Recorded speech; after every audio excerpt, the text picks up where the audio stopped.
Herbalist Mohammad Ali साहब से मेरा क्वेश्चन है कि मेरे जो स्टमक है, स्टमक में कुछ प्रॉब्लम रहती है। It's just like a sound sound create होता है एक, जैसे टिक टिक टिक टिक, उठते बैठते, और जिसकी वजह से कमर में भी बड़ी शदीद पेन रहती है। तो काइंडली अगर इसका कुछ सोल्यूशन है तो वो ज़रूर बता दीजिएगा। सबसे पहले तो मैं आपको ये एडवाइस करूँगा कि आप शकील चीज़ें मसलन समोसे, पकोड़े, नान, पूरियाँ और दूसरी डीप फ्राई चीज़ों से मुकम्मल तौर पर अवॉइड करें। इसके साथ साथ ये जो हर्ब बता रहा हूँ इसको यूज़ करें। सना मक्की, पुदीना खुश्क और आंवला खुश्क, ये तीनों चीज़ें आपने 5-5 ग्राम लेकर रात को 1 गिलास पानी में भिगो दें और सुबह निहार मुँह ये पानी पी लें।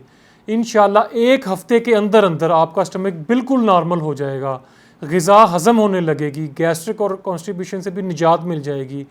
कमर दर्द से बचने के लिए आपने 5 ग्राम कमर कस रात को 1 कप पानी में या 1 कप दूध के साथ रोज़ाना लें। इंशाल्लाह ताला ये मसला भी ठीक हो जाएगा।